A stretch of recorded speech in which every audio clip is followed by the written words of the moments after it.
তাহলে আমার মনে হয় আমাদের ভেতরে যাদের ঈমান আছে এই মানুষগুলোর কাছে আল্লাহর পরে এ পৃথিবীর সব কিছুর তুলনায় তার কাছে মুহাম্মদ রাসূলুল্লাহ সবচাইতে আদরের এবং মহব্বতের ভালোবাসার মর্যাদাপূর্ণ একজন ব্যক্তি। এইটা ঠিক আছে না? লা ইউকমিনু আহাদুকুম হাত্তা আকুনা আহাব্বা ইলাইহি মিন ওয়ালিদিহি ওয়া ওয়ালাদিহি ওয়ান নাসি আজমাইন, হাদিস মুসলিম শরীফের। কখনো কোনো মানুষ ইমানদার বলে দাবি করতেই পারে না যতক্ষণ তার কাছে আহাব্বা এসা এসমে তাফজিল, এটা সুপারলেটিভ ডিগ্রি ইংরেজিতে, এর চাইতে আর বড় শব্দ আরবিতে নেই। এত কঠিন শব্দ নবীজি দিলেন যে লা ইউকমিনু আহাদুকুম হাত্তা আকুনা আহাব্বা ইলাইহি। কোনো মানুষ মমিন বলে দাবি করতে পারে না, তার দাড়ি থাক জব্বা থাক, সে নামাজ 5 ওয়াক্তের জায়গায় তাহাজ্জুদ মেরে 6 ওয়াক্ত পড়ুক, তারপরও তার ঈমান থাকতেই পারে না যতক্ষণ পর্যন্ত লোকটার কাছে তার মা বাবা স্ত্রী সন্তান অন্নাসি আজমাই, দুনিয়ায় যত মানুষ আছে সব মানুষের তুলনায় আমি মুহাম্মদ রাসূলুল্লাহ তার কাছে অধিক প্রিয় না হব। আমার কথা মনে হয় বুঝতে পেরেছেন আপনারা? তাহলে আল্লাহর পরে আমাদের কাছে সর্বোচ্চ জায়গা মা বাবার। কার? রাসূলুল্লাহ। রাসূলুল্লাহর জন্য মা বাবাকেও ছেড়ে দেওয়া জায়েজ আছে, কিন্তু মা বাবার জন্য নবীজিকে ছেড়ে দেওয়া জায়েজ নেই। আছে? হযরতে আবু হুরায়রার জীবনী আমরা শুনেছি বহুবার। আল্লামা সাঈদী সাহেব ওয়াজ করতেন না যে তার মা তাকে পিটিয়ে বাড়ি থেকে বের করে দিয়েছিল। তিনি রসুলের কাছে রাতের বেলা কাঁদছিলেন, বলেন হে রাসূল, আমার মা আমাকে মেরেছে। নবীজি বললেন আমি এখানে আর কিছু করতে পারবো না, মা যখন মেরেছে আল্লাহর পরে, যদিও আমি নবীর স্থান, পৃথিবীতে আল্লাহর সবচাইতে বড় বড় নিয়ামতের ভেতরেই মা বাবাও আছে। তা আল্লাহর ইবাদতের পরে মা বাবার স্থান আল্লাহ দিয়েছেন, কিন্তু সম্মান মর্যাদার দিক থেকে আল্লাহর পরে স্থান হচ্ছে রাসূলুল্লাহ। কথাগুলো একটু সেন্সিটিভ হয়ে যাচ্ছে নাকি? আল্লাহর স্থান আমাদের কাছে সবার উপরে। 2 নম্বরে রাসূলুল্লাহর স্থান মর্যাদা সম্মানের দিক থেকে, কিন্তু খেদমত করা, ইবাদত করা, আমরা যা বাংলায় বুঝি খেদমত করা, উপাসনা করা, ইবাদত করা, এটা তো আরবি। এগুলো যদি আপনার করতে হয় তাহলে আল্লাহর পরে স্থান দেওয়া লাগবে মা বাবার। এ পর্যন্ত বুঝেছেন কিনা বলেন? সম্মানের দিক থেকে মা বাবা বড় আল্লাহর পরে না রাসূলুল্লাহ বড়? কিন্তু আপনি যে ইবাদত করবেন বা খেদমত করা, তার পেছনে খরচ করা, তার হুকুম মেনে চলা, এই বিষয়ে কিন্তু আল্লাহর পরে রাসূলুল্লাহ না, এ বিষয়ে আল্লাহর পরে কে? এটাকে আমি বানাচ্ছি নাকি? কোরআনে কারিমে আল্লাহ রাব্বুল আলামিন জানিয়েছেন ওয়াকাযা রাব্বুকা আল্লা তা'বুদু ইল্লা ইয়্যাহু ওয়া বিল ওয়ালিদাইনি ইহসানা। আমি আল্লাহ নির্দেশ দিয়ে দিলাম, আমি ফায়সালা দিয়ে ফেলেছি, সিদ্ধান্ত নিয়ে ফেলেছি, রায় দিয়েছি। কাজা মানে রায় দেওয়া, সিদ্ধান্ত নেওয়া। আমি রায় দিয়েছি যে আমি আল্লাহর ইবাদত করা লাগবে, এটা ফাইনাল। আমার পরে তোমাদের কাছে সর্বোত্তম জায়গা যেটা, খেদমত করা বলেন, টাকা পয়সা তার পেছনে খরচ করা বলেন, তার পেছনে লেগে থাকা বলেন, তার সেবা করা বলেন, এগুলো আমি আল্লাহর পরে স্থান দিলাম মা বাবা। এখন আমার প্রশ্ন, আল্লাহর আইন মানা কি? জবান খুলে বলেন। মা বাবার আইন মানা কি? না। আপনারা তার মানে শুনতেছেন না। আল্লাহর আইন মানা ফরজ, মা বাবার আইন মানা ফরজ না, মা বাবার সেবা করা ফরজ। কথা পর্যন্ত বুঝেছেন? পৃথিবীতে কারো আইন মানা জায়েজ নেই আল্লাহ বাদে। তো আল্লাহর পরে সেবা করা, তার পেছনে খরচ করা, তার পেছনে লেগে থাকা, এই যে ইবাদত যেটা, এটা তো বাংলা, আরবি, এর বাংলা এইগুলো। উপাসনা করা, তার পেছনে লেগে থাকা, তার পেছনে খরচ করা, এইটা আপনি দুনিয়ায় আর কাউকে প্রথমে করতে পারবেন না, আগে আল্লাহর পরে স্থান দেওয়া লাগবে মা বাবা। তাহলে প্রশ্নের জবাব হচ্ছে, আইন মানার ক্ষেত্রে দুনিয়ায় কেউ নেই, কিন্তু আল্লাহর পরে আল্লাহ যাদের স্থান দিয়েছেন তারা কে বলেন তো? মা বাবা, এই যে খেদমত করা, সেবা করা, এই বিষয়ে আল্লাহর পরে স্থান কার? আপনারা দুইটাই আল্লাহর আইন মানা ফরজ, মা বাবার আইন মানা ফরজ বলে ফেলেছিলেন অনেকে। আমার এখন জবাব একটা দরকার এই মুহূর্তে। বলেন তো, আল্লাহ যার নাম দিলেন নিজের পরে, এই যে মাঝখানে ওয়াটা আছে, ওয়াবিল ওয়ালিদাইনি ইহসানা, ওয়া না থাকলে আবার অর্থ পাল্টিয়ে যেত, তাহলে আল্লাহর মা বাবা সমান হয়ে যেত। আল্লাহ তাআলা বলেন, আমি রায় দিলাম, আমি সিদ্ধান্ত নিলাম যে আমার এবাদত ছাড়া কারো এবাদত করা যাবে না, আইন মানা যাবে না, কিন্তু খেদমত করা লাগবে আমার পরেই কার? কত বড় কঠিন কথা আপনি একটু চিন্তা করেন। এই পৃথিবীতে আল্লাহর আইন বাদ দিয়ে কারো আইন মানা জায়েজ নেই। তারপরে আল্লাহ যাদের স্থান দিয়েছেন তারা হচ্ছে সম্মানের দিক থেকে রাসূলুল্লাহ, আর খেদমতের দিক থেকে। তাহলে আপনার কাছে কি মনে হয় বলেন, যেখানে রাসূলুল্লাহ আর মা বাবা আল্লাহর পরে, এই দুইজনের বাইরে তো আর কেউ নেই। তাহলে আইনের এই বিষয়টা যদি কেউ দুনিয়ার বিষয় মনে করে পাশ কাটিয়ে যেতে চায়, ও ভুল রাস্তায় আছে। আল্লাহ বাদে মা বাবার আইন মানাও জায়েজ নেই, সেখানে মানুষের তৈরি করা আইন মানা জায়েজ হয় কোন কারণে? আর আমরা এটাই তো বলতে চাই যে আলাহুল খলকু ওয়াল আমরু, বানিয়েছেন যিনি, আইন যদি চলে তার চলবে। এ বাংলাদেশ ৫৪ বছর স্বাধীন হওয়ার পরে এখনো এটা চলেনি। এইটার কথাই কিন্তু আমরা ইনিয়ে বিনিয়ে এদিক ওদিক ঘুরে ফিরে এইটাই বলি।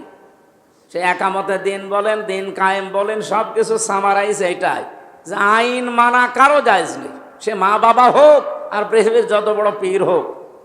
আইন শুধুমাত্র মানা লাগবে কার? এ পর্যন্ত কি আমি একটা বানানো কথা বলেছি? আপনি সূরা আলে ইমরান ১৬৪ নাম্বার আয়াত দেখবেন, ৪ নাম্বার পারা, ৯ নাম্বার পৃষ্ঠার ৩ নাম্বার লাইনে আছে। পৃথিবীর যে কোনো দেশে যাবেন, এই যা বলছি এইটাই পাবেন। আল্লাহ পাক বলেন, ইয়াকুলুনা হাল্লানা মিনাল আমরি মিন শাইইন কুল ইন্নাল আমরা কুল্লাহু লিল্লাহ। হে নবী, দুনিয়ার মানুষ আপনাকে জিজ্ঞাসা করে যে আমরা এই যে আমাদের জীবন চালাতে তো আইন লাগে, ব্যক্তি, পরিবার, সমাজ, রাষ্ট্র, এগুলো কি আমি বানাতে পারি? আল্লাহ তাআলা জবাব দিচ্ছেন, কুল ইন্নাল আমরা কুল্লাহু লিল্লাহ। আপনি বলেন দুনিয়ার মানুষকে আইন বানাতে কেউ পারে না, আইন শুধুমাত্র বানাবো আমি। কে? কত বড় কঠিন কথা আপনি ভাবেন। ৫৪ বছরে আমরা এই বিষয়টা বোঝাতেই পারছি না। আল্লামা সাঈদী তো এই বিষয়টাই চিল্লিয়েছে ৫০ বছর, যে আল্লাহ বাদে কারো আইন মানা জায়েজ নেই। মানুষের তৈরি করা আইন আজ যারা দুনিয়ায় প্রতিষ্ঠা করতে চান, বলেন তো, এই দেশে যারা একামতে দিন বাদ দিয়ে আছে বা ইসলামী আন্দোলন বাদ দিয়ে আছে, আপনি রাগ করবেন? আপনি যেহেতু নামাজে এসেছেন, আপনি একজন মুসল্লি, আপনাকে আমি বাঁচাতে চাই। পৃথিবীতে আর যারা যত দলে আছে, ওরা কি আল্লাহর আইন কায়েমের জন্য দল করে, চেষ্টা করে? ওরা কি মিছিল মিটিং করে, ভোট করে আল্লাহর আইনের জন্য, না মানুষের তৈরি আইনের জন্য? আমরা শিরিক মনে করি শুধু মূর্তি পূজা করা, শুধু গাছ পূজা করা, আগুন পূজা করা। এইটা আল্লাহর আইনের বিপক্ষে যারা আইন দাঁড় করিয়ে কায়েম করতে চায়, ওটাও তো শিরিক। ওটা শিরিক না? এই শিরিকের বিরুদ্ধে কথা বললে, যেহেতু এটা শিরিক, মানুষের তৈরি করা আইন কায়েম করার চেষ্টা করা এটা শিরিক। বিপরীতে আল্লাহর আইন কায়েম করা এটা আল্লাহর নির্দেশ। এটা যত ফরজ আছে দুনিয়ায় সব চাইতে বড় ফরজ, নামাজের চাইতেও বড় ফরজ। কারণ দিন যদি পরিবারে, সমাজে, রাষ্ট্রে কায়েম না থাকে, প্রতিষ্ঠিত না থাকে, এমন সময় আসবে আপনি আল্লাহ বলে ডাকতেও পারবেন না। মানে ডাকবেন আপনি সকালে, আপনি ওই ১ ঘন্টার ভেতরে হাওয়া হয়ে যাবেন। এরকম জায়গা পৃথিবীতে এখন নেই? আছে। আপনি রাশিয়ায় যান তো ওপেন ভাবে আপনি আজান দেন তো, আপনি সিঙ্গাপুরে যান তো। আমি গিয়েছিলাম, ওখানে ১০০ ভাগের ৫ ভাগ মাত্র মুসলমান, আর ৯৫ জন সব কাফের। সেখানে হয়তো খ্রিস্টান আছে, বৌদ্ধ আছে, ইহুদি আছে, মাজুসি আছে, বিভিন্ন জাতির লোক আছে। এক কথায় মুসলমান বাদ দিয়ে দুনিয়ায় যা আছে সব কি? কাফের। বলেন বলেন, কাফের মানে কি? অস্বীকারী। যারা আল্লাহকে অস্বীকার করে তারা কি? ওরা তো কাফেরই। সে ইহুদি বলেন, খ্রিস্টান বলেন, বৌদ্ধ বলেন, হিন্দু বলেন, যা আছে, আল্লাহর সাথে যারা কাউকে শরিক করে ইবাদত করে তারা এক কথায় কি? কাফেরকে যদি কেউ কাফের মনে না করে সেও কাফের। আমি সিঙ্গাপুরে থাকাকালীন একটা বক্তব্যে এই কথা বলেছিলাম যে যারা আল্লাহর বিধানের সাথে অন্য কিছু জুড়ে দেয় তারা যেমন মুশরিক, আল্লাহকে যারা অস্বীকার করে, আল্লাহর বিধান জানার পরে যারা গোপন করে দেয় তারা হচ্ছে কাফের। একটা উদাহরণ দিয়েছিলাম, কাফের মানে গোপন করা। আমরা বাংলাদেশে যে যারা চাষ করে খায় এদেরকে কিন্তু আরবিতে কাফের বলে। এই যে কৃষক নাই, এলাকায় কৃষক নেই, চাষ করে খান যারা, তাদের আরবি নাম কি? আপনি কি টের পাচ্ছেন কি বলছি? এখন এই যে মুরব্বী দাড়িওয়ালা মনে করেন উনি নাঙ্গল চাষ করে খায়, ওনার নাম হয়তো সলেমান মিয়া, কিন্তু আরবি নাম কি? উনি যেহেতু কাজ করে খায়, চাষ কি করে, যারা চাষ করে খায় তাদের আরবি নাম কি বলেন তো? আরে ভাই জোরে বলে, কাফের। এখন দাড়িওয়ালা মানুষকে যদি আমি আরবি দেশে হলে ওনারে কাফেরই বলতাম, কারণ উনি তো কাফেরই। কাফের মানে কি? গোপন করা। অনেক যে বীজ জমিনের ভেতরে গোপন করে দেয় না, ওখানে ঢেকে দেয় না মাটি দিয়ে, এই জন্য তো উনি আরবিতে কি। এখন যদি ওনারে আমি পেছন দিকে, মনে করেন উনি সৌদি আরবে বাস করে, পেছন দিয়ে বলে আই কাফের, এদিকে আয়, ওই দেশে অসুবিধা নেই। বাংলাদেশে যদি চার দোকানে বসে চা খাচ্ছে, আপনি বলেন এই কাফের, আপনার দাঁত মুখ রাখবে।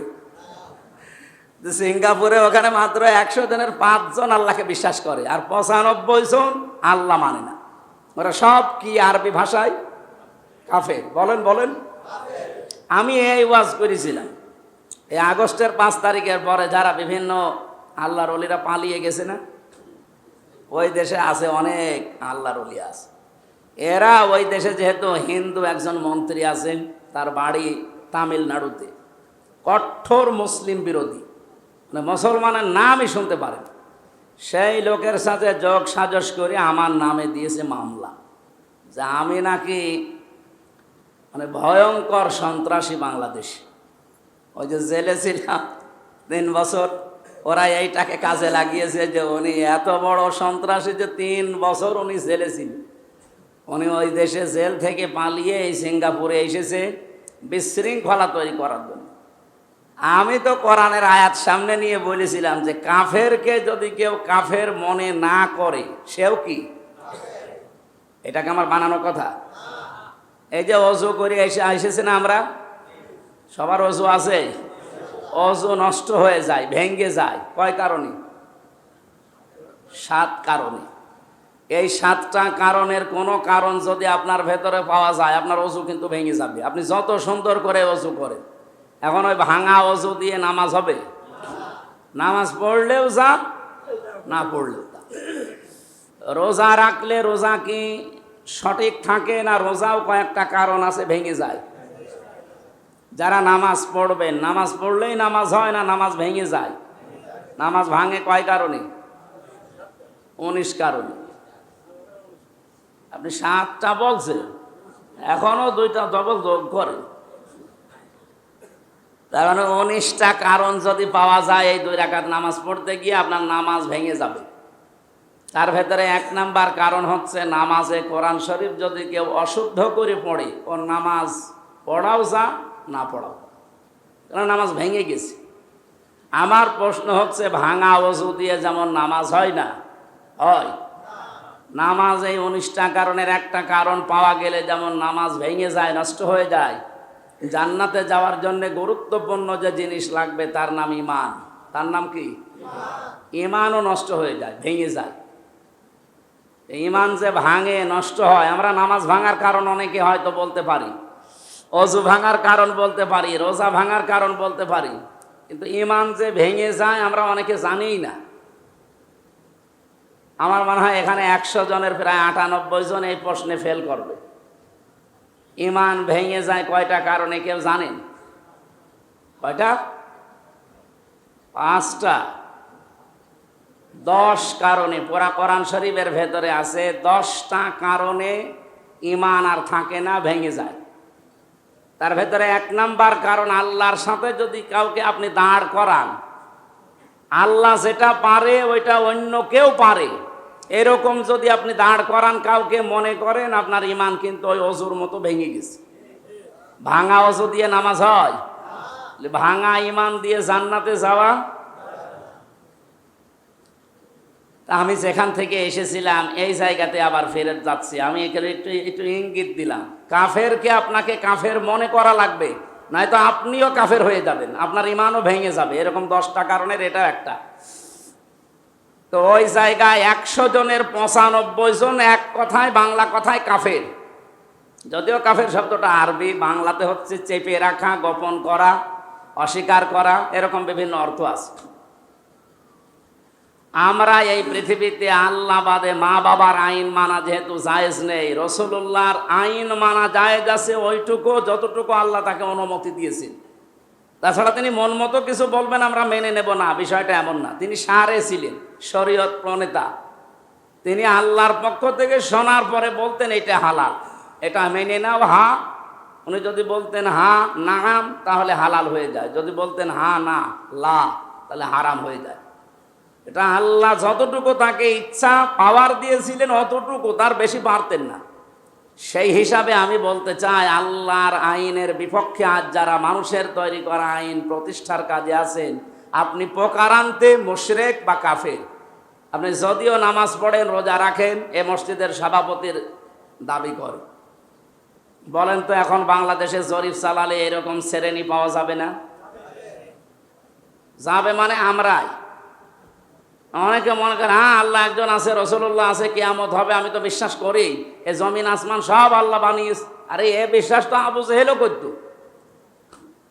কোরআনে কারিমে আল্লাহ জানিয়েছেন, ওয়ালা ইন সাআলতাহুম মান খালাকাস সামাওয়াতি ওয়াল আরদা লা ইয়াকুলুনাল্লাহ।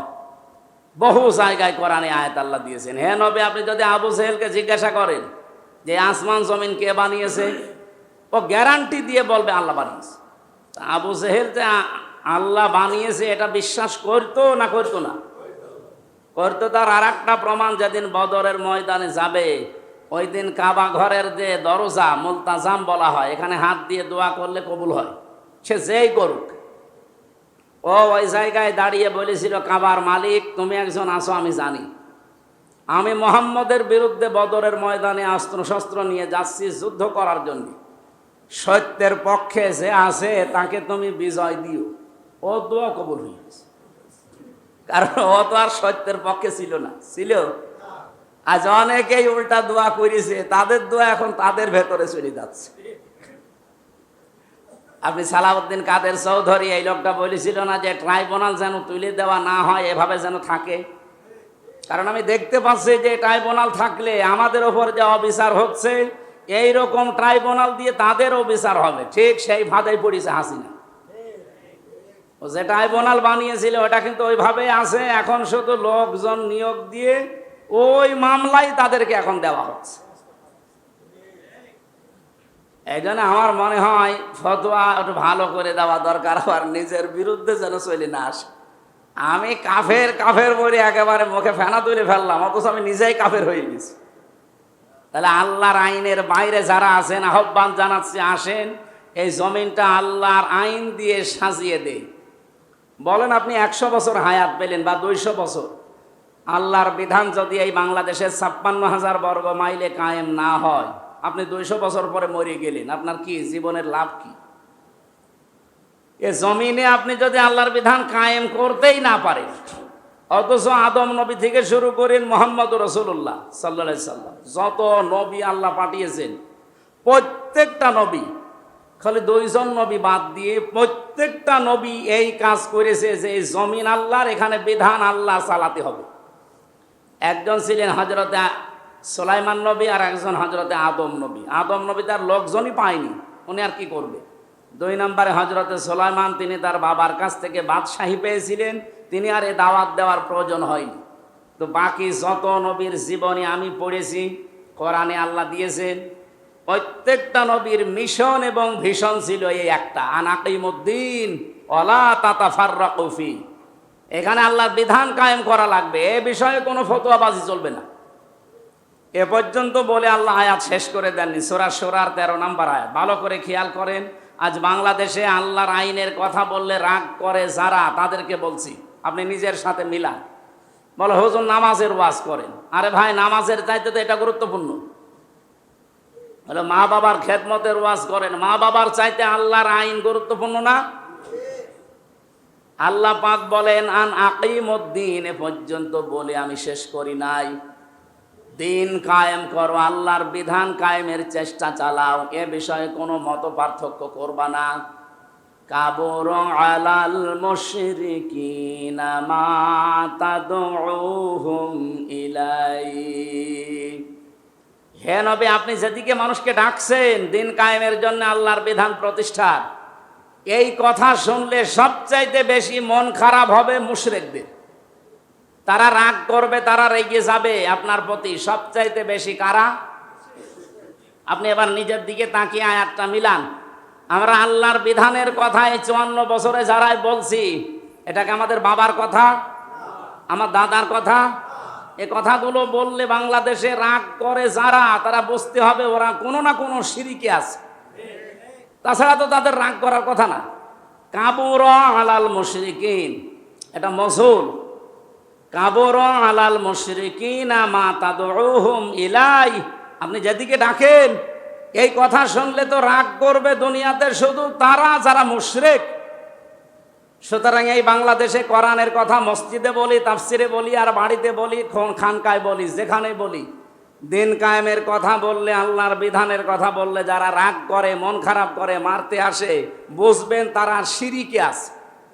আর শিরিক যারা করে তারা মুশরিক। বলেন বলেন। আর মুশরিকের জন্য জান্নাত হারাম, জাহান্নাম ওয়াজিব।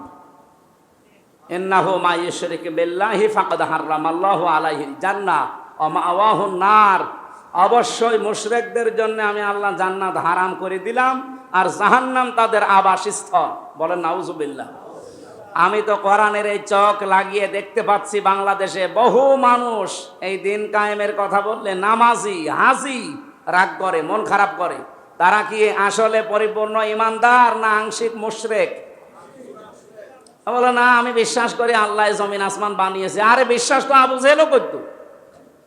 বলে আমি মসজিদের সভাপতি, আমি মুশরিক মানে? আপনি মসজিদের সভাপতি এই শঙ্করদি, আর আবু জেহেল মসজিদের সভাপতি ছিল কাবা শরীফে। আপনি টের পাচ্ছেন? আপনি শঙ্করদি মসজিদের সভাপতি হয়ে বগল বাঁধা। আবু জেহেল সভাপতি ছিল কোন জায়গার? কাবা শরীফে, যেখানে 1 রাকাত নামাজে 1 লক্ষ রাকাত নামাজে সওয়াব হয়। এখানে তাই হয়? আর এখানে নামাজ পড়ে আমির হামজা, আর কাবা শরীফে নামাজ পড়ে তো রাসূলুল্লাহ। একটা বারে মাথায় এই সহজ কথা ঢোকে না, শুধু উল্টা দিকে নিয়ে যান। হ্যাঁ, রাজনীতি করছে। আর এরা রাজনীতি হয় কি করে? আল্লাহর বিধানের কথা বললে তো রাগ করার কথা মুশরিকদের। আপনি কি মুশরিক? বলেন না। তাহলে রাগ করেন কেন? তার মানে আপনি শিরিক করছেন, আপনি টের পাচ্ছেন না। যে কোনো কায়দায় আপনার ভেতরে শিরিক আছে, নয়তো আপনার মন খারাপও হবে না, রাগও হবে না। আমি যেহেতু কথা তুলেছিলাম আল্লাহর পরে স্থান এ পৃথিবীতে সম্মানের দিক থেকে রাসূলুল্লাহর, আর খেদমতের দিক থেকে কার? এই জন্য আইন মানার ক্ষেত্রে কোনো ছাড় নেই। এ বাংলাদেশে এখন অলরেডি 2 দলে আমরা বিভক্ত, একটা আল্লাহর দল, একটা শয়তানের দল। যারা আল্লাহর আইন প্রতিষ্ঠা করতে চায় এক কথায় তারা আল্লাহর দলে আছে, আর যারা মানুষের তৈরি আইন প্রতিষ্ঠা করার জন্য সে যে নামই দিক না কেন তারা হচ্ছে শয়তানের দল। আল্লাহ বলেন উলাইকা হিজবুশ শাইতান উলাইকা হুমুল খাসিরুন। শয়তানের দল এরা ক্ষতিগ্রস্ত। উলাইকা হিজবুল্লাহ উলাইকা হুমুল মুফলিহুন। আল্লাহর দলে যারা আছে দুনিয়া আখিরাতে তারা কামিয়াব এবং তারা সফল। এ কথা কার? সুতরাং আল্লাহর বিধানের পক্ষে আপনি থাকেন, বেঁচে থাকলেও লাভ, মরে গেলেও লাভ। যেহেতু গুরুত্বপূর্ণ একটা মাস, একটা ছায়া ফেলে দিয়েছে আমাদের উপরে। কি মাস যেন? আরো জোরে বলেন। রবিউল আউয়াল মানে কি? রবি শব্দের শাব্দিক অর্থ হচ্ছে বসন্ত, আর আওয়াল মানে প্রথম। বাংলা অর্থ কি? প্রথম বসন্ত। কেন এই নামটা দেওয়া হয়েছে? কোরআনে কারিমে আল্লাহ যেহেতু 12টা মাসের নাম দিয়েছি, প্রতিটি শব্দের তাত্ত্বিক কোনো ব্যাখ্যা আছে।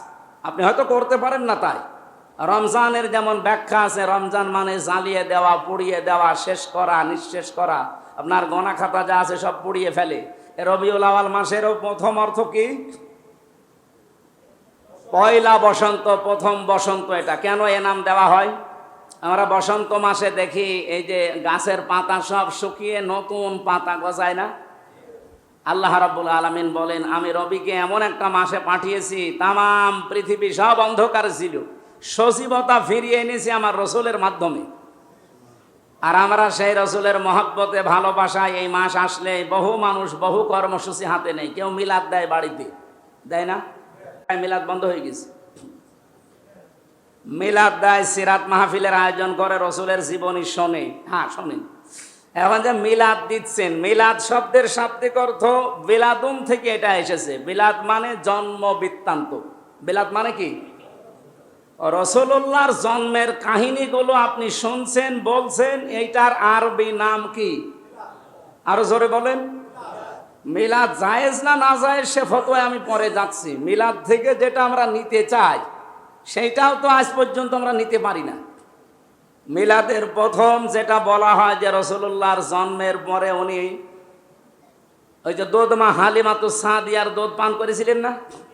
বলেন বলেন।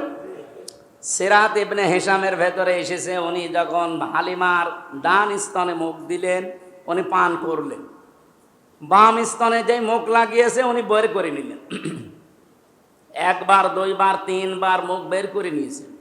জোর করে লাগাতে যায়, আবার মুখ বের করে চোখের ইশারা দিয়ে জানাতে চাচ্ছে, মা হালিমা আপনি জোর করেন কেন? আমার তো ডান স্তন অধিকার ছিল, হক ছিল, আমি পান করেছি। বাম স্তন এটা আমার অধিকার না। আপনার তো একটা ছেলে আছে আব্দুল্লাহ তার নাম, সেটা আমার দুধ ভাই সম্পর্কে, এই হক তো তার। দুনিয়ায় এসেছি আমি ভাইয়ের হক ফিরিয়ে দেওয়ার জন্যে, ভাইয়ের হক নষ্ট করার জন্য না। মিলাদ পড়েন আপনি, কি মিলাদ পড়েন? মিলাদের প্রথম শিক্ষায় তো এইটা যে ভাইয়ের হক ফিরিয়ে দেওয়া লাগবে। এ ভাই মানে শুধু দুধ ভাই, আপন ভাই না। আল মুসলিমু আখুল মুসলিম। পৃথিবীর সব মুসলমান কি? বলেন বলেন। আমরা কি এই মুসলমানের হক যেটা সেটা আজ ফেরত দিই না আরো মেরে খাই? কত মানুষ এই আগস্টের 5 তারিখের পর থেকে এক বছরে মুসলমান ভাইয়ের কাছে চাঁদাবাজি করি, সেই টাকা দিয়ে মিলাদ দিচ্ছে। আমি কি বেশি বলে ফেললাম? আপনাদের এই ইউবি থানায় এখনো হয়নি, আপনি সদর থানায় কি বলে ওই খাজানগরে যান, কবরহাটে যান, বহু আল্লাহর ওলি এক বছরে বহু টাকা চাঁদাবাজি করেছে। এই যে এখন রবিউল আউয়াল এসেছে, আমারে ডাক দিয়ে বলছে হুজুর মিলাদ পড়ি দিন। আপনি যে মিলাদে খাবার দেবেন কিসের টাকা? চাঁদার টাকা। এই একটা মিলাদ হইল? মিলাদে আমি পড়াবো কি? মিলাদে তো প্রথম পয়েন্টই এটা আসবে। মিলাদ মানে কি বললাম? জন্ম। বলেন বলেন।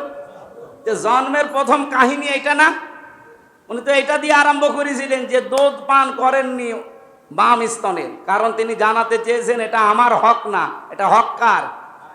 আমার ভাইয়ের। আমরা যদি মিলাদে অন্তত এই শিক্ষাটা নিতে পারতাম, এই দেশটা আমার মনে হয় একটা জান্নাত হয়ে যেত। যে যার যে অধিকার আছে আমার ভাইয়ের, ওই অধিকার আমি ফেরত দেব। এইটাই হোক রবিউল আউয়াল মাসের শিক্ষা। এরকম 27টা শিক্ষা আমি পেয়েছি, সবগুলো আমার নোট করা ছিল। এখন আমার মনে হয় আর শেষ পর্যন্ত যাওয়া ঠিক হবে না, অলরেডি 22 বেজে গেছে। নামাজ আছে, এরপরে আমার নামাজের পরে আর একটা অনুষ্ঠান আছে। আমি নাই তো এখানে নামাজের পরে আরও ঘন্টাখানেক সময় দিতাম। আমার জামাই বাড়ি এখানে, আপনারা জানেন কি না আমি জানি না। আমারে চেনেন তো নাকি? আমার এই যে মিঠু নামে আছে না, এই যে পাশে, ওইটা আমার জামাই। আমার ফুফু বিয়ে হয়েছে এই গ্রামে। এই হিসাবে আরও এখানে আসা তো সবচাইতে বড় বিষয়। আমি সাংগঠনিকভাবে এই যে কোনো জায়গায় এখন যাই, আমাদের ইবি থানার যিনি আমির আছেন আপনাদের এই ইউনিয়নের রফিকুল ইসলাম সাহেব, উনি এখানে জামাত ইসলামী থেকে চেয়ারম্যান নমিনি মনে হয়। আল্লাহ রাব্বুল আলামিন এবার একটা সুযোগ যেহেতু দিচ্ছেন, এটা যদি এবার হেলায় খেলায় নষ্ট হয়ে যায় না, 54 বছর পরে তো একটা সুযোগ পেলেন, 154 বছর আবার পাবেন না। সুতরাং একটা বার একটু দেখার জন্য হলেও একটু দেখেন। আমি গ্যারান্টি দিতে পারি, এই দেশে আমি কয়েকজন মন্ত্রীর সাথে গোপনে কথা বলেছি, তারা আমারে জানিয়েছে যে টাকা বাজেট হয় এই বাংলাদেশে রাস্তার জন্যে, ব্রিজের জন্যে, 100 টাকা বাজেট হলে 3 টাকা খরচ হয়, আর 97 টাকা আল্লাহর ওলিরা খেয়ে ফেলে। ওই সেই মন্ত্রণালয় থেকে শুরু করে এই মেম্বার পর্যন্ত সব জায়গায় ভাগ যায়। কত টাকা ভাগ চলে যায়? 97 টাকা। কাজ হয় কয় টাকা? 100 টাকা খরচ করলে একটা রাস্তায়, যে হোসাইন হায় আমার সাথে আসছিল, বলছে রাস্তা একটা গাড়ি গেলে আর একটা যেতে চাই না, অন্তত 2 থেকে যদি 3 ফিট করে বাড়িয়ে দেওয়া যায় 2টা গাড়ি অনাসে যাবে, অথচ বাজেটও হয় তা, কিন্তু ওলি আল্লাহরা সব খেয়ে ফেলে। কিন্তু রফিকুল ইসলামের প্রতি আমাদের এই আস্থা আছে না যে উনিও রাস্তা খেয়ে ফেলবে? বাংলাদেশ জামাত ইসলামী এটা অলরেডি এই 1 বছরে প্রমাণ করেছে যে তারা এভাবে মেরে খায় না।